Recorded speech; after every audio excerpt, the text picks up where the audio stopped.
और काफ़ी अच्छा करेंगे। मैं हूं मनीष कुमार और वेलकम करता हूं आप सभी यूज़र्स का एक बार फिर से टेक्नो स्पार्क के हमारे इस एपिसोड में। तो वैसे यूज़र्स जो न्यू है हमारे चैनल के लिए, तो जाएं और विज़िट करें हमारे चैनल को और देखें हमारे चैनल के वीडियोस, काफ़ी इम्पोर्टेंट हैं।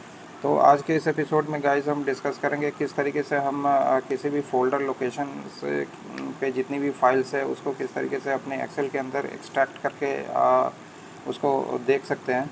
और ये हम करेंगे यूजिंग पावर क्वेरी। ये काफ़ी इम्पॉर्टेंट होता है जब भी किसी पर्टिकुलर फोल्डर पे हमारे पास काफ़ी सारे फाइल्स हो जाते हैं।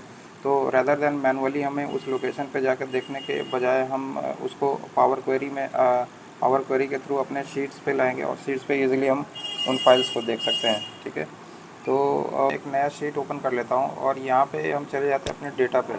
मैं 2016 को यूज़ कर रहा हूँ, तो उसमें यहाँ पे एक न्यू क्वेरी की ऑप्शन दिख जाती है हमें। जाते हैं अपने न्यू क्वेरी में और वहाँ पे फ्रॉम फाइल्स की एक ऑप्शन आती है और फ्रॉम फाइल से हम कर लेते हैं फ्रॉम फोल्डर। ठीक है, फ्रॉम फोल्डर पे क्लिक कर लेते हैं। ठीक है, अब ये फ़ोल्डर पाथ हमें मांगता है, तो यानी कि हमें किस पाथ की लोकेशन देनी है। तो जैसे मान लो कि सपोज़ दैट मुझे अपने डेस्कटॉप की जितनी भी फाइल्स है उसकी लोकेशंस, उसकी सारी लिस्ट मुझे अपने एक्सेल के अंदर लानी है। आपके केस में ये अलग भी हो सकता है, क्योंकि माइट भी हो सकता है ये आपके किसी पर्टिकुलर ड्राइव पे पड़ा हो, या फिर आप डाउनलोड फोल्डर से जो भी फाइल्स की लिस्ट आप लाना चाहते हो तो आप ला सकते हो। तो मैं अपने केस में डेस्कटॉप को यूज़ करूँगा ब्राउज़, और यहाँ से मैं डेस्कटॉप को सिलेक्ट करके और इसको ओके कर दूँगा। ठीक है, तो ये सी यूज़र्स पीसी और डेस्कटॉप, ये हमारी लोकेशन है और इसी लोकेशन से हमें सारी फाइल्स उठा करके अपने एक्सेल के अंदर लानी है। इसको कर देंगे ओके। ये थोड़ा सा टाइम लेगा। जैसे ही हम ओके करते हैं तो ये हमारे पास जो है इसकी प्रीव्यू दिख जाती है कि हमारे पास किस किस तरीके की है। अब जैसे आप देख सकते हैं यहाँ पे कंटेंट है, हमारे पास नेम है, फाइल्स की नेम, एक्सटेंशन है, उसकी date, access date, modified date, created, ठीक है, एट्रीब्यूट, और यहाँ पे फोल्डर पाथ। ये इतनी तरीके की हमारे पास चीज़ें दिख रही है। तो अब इसको हम यहाँ पे वैसे 16 से अपर वाले वर्जन्स पे यहाँ पे ट्रांसफॉर्म की भी ऑप्शंस आती है, बट मेरे केस में थोड़ी सी अभी लाइसेंस की इशू है, तो इस वजह से यहाँ पे ओनली लोड दिखा रहा है। ठीक है, तो इसको यहाँ पे हम कर देंगे, इसको यहाँ पे लोड करते हैं। ठीक है, तो जैसे ही हम लोड करते हैं तो ये हमारी एक्सेल के अंदर ये फाइल्स जो है लोड होके आ जाती है। ठीक है, और यहाँ पे आप देख सकते हो यहाँ पे 107 रोज़ टोटल आई है, जो कि 197 टोटल लोड्स यहाँ पे दिख रही है। टोटल फाइल्स की यहाँ पे रेंज दिख रही है। ठीक है, तो इसको हम यहाँ पे क्लोज़ करते हैं। अब यहाँ पे हमारे पास ये सारी नेम्स आ गई। ठीक है, और यहाँ पे नेम्स के अलावा इसकी एक्सटेंशंस आ गई, डेट, एक्सेस, मॉडिफाइड, और ये सारी कुछ यहाँ पे ये सारा हमें देखने को मिल जाता है। अब यहाँ पे क्या करना है कि जैसे सपोज़ दैट कि अगर आपको किसी पर्टिकुलर फाइल टाइप के अकॉर्डिंगली उस फाइल को ओपन करना है, तो या तो आप यहाँ पे फ़िल्टर को यूज़ कर सकते हो, या इससे भी एक इजी तरीका है, यहाँ पे आप एक इंसर्ट एक स्लाइसर कर लो। ठीक है, तो मैं यहाँ पे एक इंसर्ट स्लाइसर करता हूँ और मुझे स्लाइसर में एक पर्टिकुलर फील्ड के बेसिस पे अपने नेम्स को देखना है। तो जैसे मैं जो फील्ड सेलेक्ट करूँगा वो एक्सटेंशन ले लूँगा। ठीक है, एक्सटेंशन लेकर के इसको ओके कर दूँगा, तो मुझे मेरे पास एक एक्सटेंशन वाली एक स्लाइसर ओपन हो जाती है। जैसा कि आप देख सकते हो, आप इस एक्सटेंशन वाले स्लाइसर के कलर को चेंज कर सकते हो। जिस भी तरीके की कलर आपको सूटेबल लगती है आप उस तरीके से इसकी कलर की फॉर्मेटिंग कर सकते हो। ठीक है, तो इस तरीके से मैंने कर लिया। अब यहाँ पे आप जिस तरीके से सेलेक्ट करोगे अपने एक्सटेंशंस को, उसके अकॉर्डिंगली ये फाइल आएगी। जैसे मान लो मैं अभी जैसे एक्सेस डीबी करता हूँ, तो एक्सेस यानी एक्सेस की जितनी भी फाइल्स है की जो लिस्ट आ रही है मेरे डेस्कटॉप पे वो हमें दिख जाती है। CSV अगर करता हूँ तो CSV दिखती है, डॉक्स दिखती है।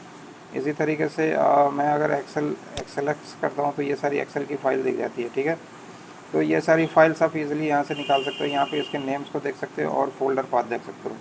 अब जहाँ तक ओपन करने की बात है, तो आप इसको ओपन कैसे करोगे, तो उसका एक तरीका है। यहाँ से मैं सबसे पहले क्लियर करता हूँ इसको। ठीक है, क्लियर फ़िल्टर करता हूँ, मैं सारे फाइल्स को ले लेता हूँ। अब यहाँ पे जो ये फोल्डर पाथ जो आ रही है, इसको मैं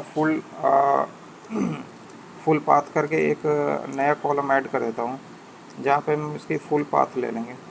ठीक है, अब ये फुल पाथ हो गई। अब इसके लिए मैं क्या करना होगा कि हमें जो हमारी फर्स्ट नेम है और हमारी फोल्डर पाथ है, इन दोनों को कॉन्कैट करना होगा, तभी जा कर के ये हमारे पास फुल पाथ आएगी। तो उसके लिए क्या करेंगे, पहले हम यहाँ पे करेंगे इक्वल टू, और यहाँ पे फोल्डर पाथ को सिलेक्ट करेंगे। चूँकि इसके लास्ट में ये फॉरवर्ड स्लैश की साइन आ रही है, तो इसके बाद हमें बस ये नेम वाले जो कॉलम है उसके सेल्स को ऐड करना है, ठीक है।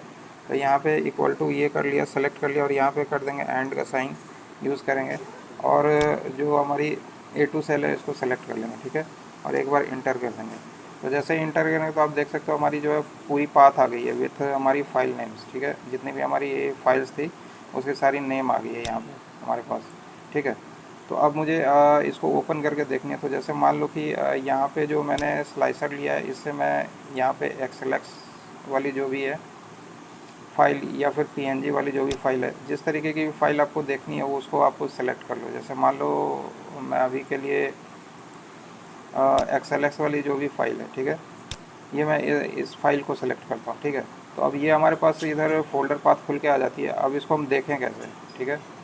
तो जैसे मैं यहाँ से एक फ़ाइल को कॉपी कर लेता हूँ, और यहाँ पे आपको यहाँ पे इसके बाद इसको देखने के लिए आप कर लो यहाँ पे विंडो आर, जैसे करोगे तो आपकी जो है रन विंडो खुल जाती है, ठीक है।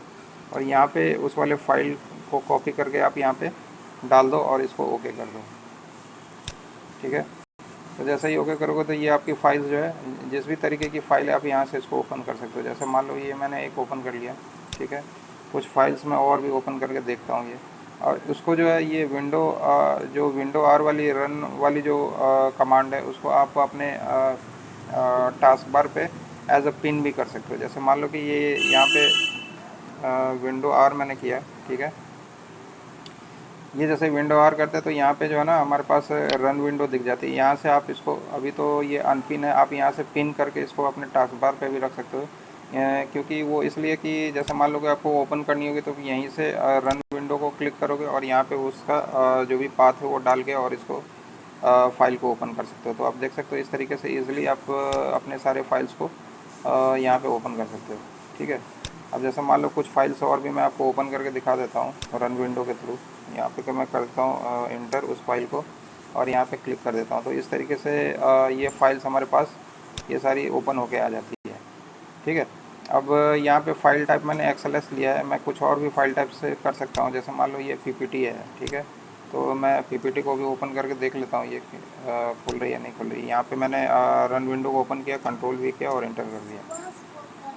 तो इस तरीके से आप देख सकते हो ये डिफरेंट फाइल्स को आप इस तरीके से ईज़िली ओपन कर सकते हो, ठीक है। तो होप करता हूँ ये सारी चीज़ें आपको समझ में आ गई होगी। तो और देखते रहिए इसी तरीके के इंटरेस्टिंग वीडियोस, और अपने कमेंट्स हमें पोस्ट कीजिए हमारे कमेंट सेक्शंस पे। तो तब तक के लिए thank you so much. Have a nice day. जय हिंद, जय भारत।